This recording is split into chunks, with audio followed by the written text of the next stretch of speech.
Hello everyone and welcome back to my channel. My name is Beatrice and today I want to talk to you for my first Jane Austen July video about Mr. Darcy, Jane Austen's best known hero. Before I do so, I would like to reassure you that I do plan to make more videos, more interview videos with friends who are pursuing academic interests and who also write or think about literature and faith and religion. But I have had a very difficult second pregnancy in the last few months, which is why I haven't been able to make videos, so those videos will have to wait for a while. And since we are now in July, I'm going to give you a couple of Jane Austen July videos before I move on to more interviews. Now, as you may have noticed, this whole channel is basically devoted to Jane Austen, or has been so far, but this video is special because I really wanted to function as an entry point into talking about authors other than Austen that I'm really interested in. But for now, let's stick to talking about Jane Austen a little bit longer. And what I want to talk to you about today is about whether Mr. Darcy, in the qualities and in the characteristics that he shows, is more of a pagan or a secular hero, or more of a Christian hero. This question is one that I have been thinking about for a while, and it really popped up for me when I noticed that whenever I tell people that I'm interested in looking at things like virtue and morality in Jane Austen, I get skepticism. And that's understandable because people are not used to thinking about these things so much in academia right now. I have made a lot of videos about why I think Austen has basically the same sensibilities as Aristotle when it comes to virtue ethics and living a virtuous life, so I'll link a few of those below for you to have a look at. But what was even more striking to me whenever I talk about my research interests to people is that even if I can convince them that Austen cared about morality and that she had these similar sensibilities to Aristotle, I still have a hard time then convincing people that the virtues that she talks about in her novels are specifically Christian virtues. That, I think, is because in her novels, people are not particularly sentimental, perhaps, or demonstrative about their religious beliefs, and so if you don't know what to look for or where to look for it, it might be very easy to overlook the importance of religion in her novels, and you might end up thinking that none of Austen's characters are actually that devout, that their Christian faith is not that important to them. And this is exactly the view taken by Gilbert Ryle, who is, or was rather, a British philosopher, who wrote an essay that on the whole I admire and I think is really interesting. It's called Jane Austen and the Moralists. I have linked it to this video as well, so you can read it if you feel like doing a little bit more research on this. And I say that I like it because I think Ryle does bring up some very interesting points, especially where he talks about the way in which Aristotle's ideas might have reached Austen, even though she might not have read Aristotle directly. So he is trying to create a kind of historical line of influence there, and he's doing some very, very valuable scholarship in that way. But what he argues about Aristotle's influence on Austen is something I don't entirely agree with, essentially. What he says is that Austen follows the Aristotelian tradition of thinking about virtue, so virtue ethics.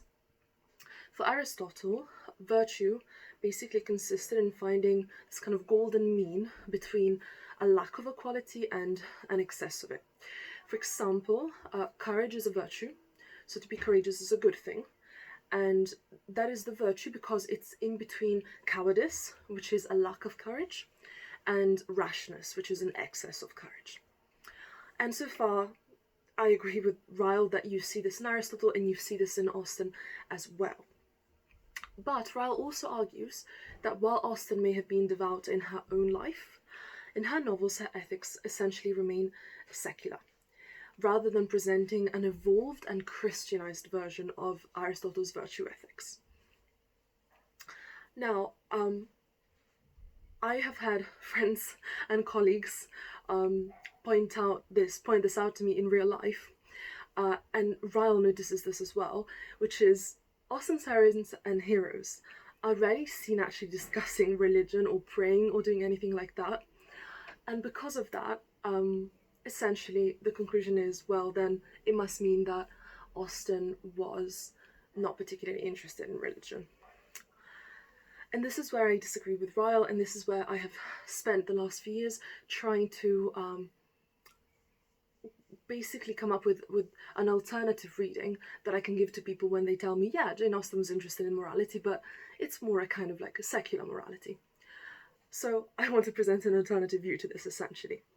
I'm focusing today on the character of Mr. Darcy specifically, partly because he's so well known, even among people who may not be super familiar with Austen's works, and partly because I think he's one of the characters, if not the character, who undergoes the greatest change of heart within the course of the novel.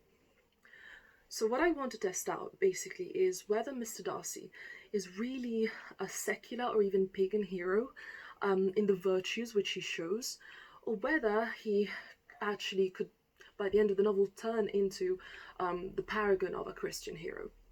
And in order to do this, and this is where an author other than Austen comes into play, I want to compare Mr. Darcy's character, in particular his character arc, so his narrative arc, the way he develops, to Dante's spiritual journey in his Divine Comedy. So let's have a look at Mr. Darcy first, and then let's compare him to Dante. I would say that at the beginning of the novel, Mr. Darcy really is the perfect pagan Aristotelian hero. I think Gilbert Ryle is right on that, if we're thinking about Mr. Darcy before his emotional and ethical progression throughout Pride and Prejudice. So at the beginning of the novel, he could be considered to be generous. We know that he behaves well towards his servants and the people who work for him at Pemberley, but he's not excessively generous, he's not rash in his expenses, he is wise. He strives to give good counsel to those around him, family and friends, and we know that he's not personally vain. He is also extremely prudent, which is a very important virtue for Aristotle. His decisions are calculated rather than being rash, and he always makes sure that he has a plan. He is essentially a very smart, very self-possessed and wise man. All of these are pagan virtues, secular virtues, but they are not necessarily exclusively so. There is nothing unchristian about any of these virtues. They are virtues that can be espoused by Christianity as well. However, where we do get into trouble is when we start thinking about pride. Aristotle famously saw nothing wrong with the attribute of pride, and in fact praised it as a virtue. And this is because for him, all it meant is that you are properly aware of your station in life and your accomplishments, and that you demonstrate this awareness to other people. So it's under regulation for Aristotle. On the other hand, Aristotle also did not see humility as a virtue, but rather as a flaw, because he thought of it as being insincere about your accomplishments. So it's sort of like a false humility, essentially. And I think in this respect, to begin with, Mr. Darcy's attitude towards pride as a quality or as an attribute is perfectly Aristotelian. That's essentially what Mr. Darcy tells Elizabeth. At Netherfield, when Elizabeth is staying there because her sister Jane is ill, Mr. Darcy tells Elizabeth that he does think vanity is a flaw, but that pride, and this is where the quotation begins, where there is a real superiority of mind, pride will always be under good regulation. Elizabeth does not say much in response, but it's clear that she disagrees. When Mr. Darcy later proposes to her for the first time, she makes it very clear that his pride and his disrespect towards her family, as flawed as they may be, makes it impossible for her to accept his proposal. She properly chastises him, and he is completely taken aback, because we realise no one has actually dared to reproach him before, or to in any way hint that his behaviour has not been upstanding. So far, Mr. Darcy then has been the perfect pagan hero, even in his pride. That is fine. That is not a quality that would have been seen as a vice within that more secular pagan worldview. But the point is that Mr. Darcy actually does change. He does not stay that way. By the time he proposes again to Elizabeth at the end of the novel, he has realised that his pride is actually not a virtue and can never be. It can never be under good regulation, essentially.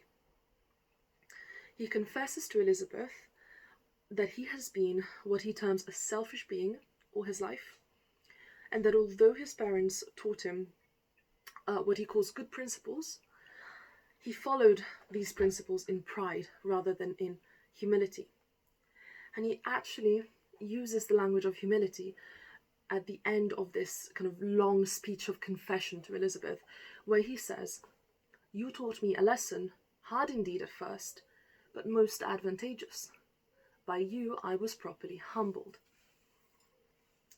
So when I was thinking recently about Darcy's emotional and ethical journey from elevating pride as a virtue to recognizing it as a flaw and learning the value of humility, I couldn't stop comparing in my head this journey to a particular scene at the end of Dante's Purgatory in his Divine Comedy, where Dante finally meets his beloved Beatrice, whom he has not seen since her death years prior to his journey in the Divine Comedy. After having the pagan poet Virgil as his guide in hell and in purgatory, Dante is left alone. Virgil cannot enter heaven because he is a virtuous pagan, but not a Christian. So Virgil leaves in Canto 30 of Purgatory, and Dante expects to find Beatrice overjoyed to see him once he spots her. But instead, he gets a very stern talking to. She is basically just short of being completely furious with him, and she starts reproaching him in a way that I think really is comparable to Elizabeth's reproaches towards Mr. Darcy in his first proposal scene. Beatrice tells Dante that after her death, he should have used his love for her to gain a greater love of God. But instead, he allowed himself to get distracted by worthless philosophical and intellectual pursuits, getting further away from God. She's essentially accusing him of intellectual pride. And at this point, what Dante does is he recognizes that he has not been properly faithful to her memory, that he has been distracted by these worthless pursuits.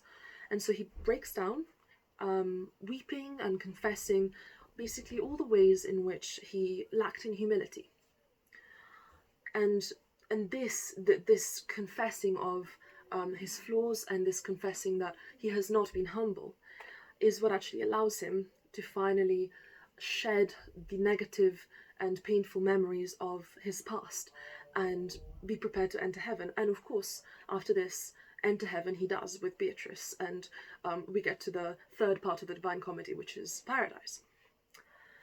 Just so, Mr. Darcy confesses his past pride to Elizabeth, as we have seen, and thus grows in virtue, and in particular in the virtue of humility, which we should really bear in mind is a peculiarly Christian one. It is not a pagan virtue at all. This is why I think that the argument that Austen's characters are secular in their virtues is really a flawed one, or at least it's one that does not consider her characters as a whole, but perhaps just considers them in part of their journey throughout the novels, not the novel as a whole. At least in Pride and Prejudice, I think the Christian virtue of humility is so important to the resolution of the novel that we cannot overlook it. We would have no marriage and no satisfying ending at the end of Pride and Prejudice without Mr. Darcy's journey towards humility. He may be a pagan hero to start with, but I think he really becomes a Christian hero worthy of being compared to Dante in the Divine Comedy by the end of Pride and Prejudice. I have a lot more thoughts on this, but I will have to make more videos because I think there are so many more characters that we can test out this theory with, and I will stop here for now. I have so many other authors that I really want to start discussing alongside Jane Austen. For example, I want to write and talk more about Dante, about Julian of Norwich, Evelyn Waugh, T.S. Eliot, Dorothy Sayers, and even Kazuo Ishiguro, a more contemporary author who is one of my favourites. And these are all quite a disparate lot, but what I think they have in common is that they all think about how to live a virtuous life in very, very interesting ways. And I would love to talk more about them if you are interested in any of them and compare them to Austen. I am hoping to make 1 or 2 more videos for Jane Austen July, so I'm hoping to see you in the next one of those videos. And in the meantime, check out my other videos on Jane Austen and the virtues, of which I've made a few, and I hope you're having a wonderful week, and I'll see you next time. Bye!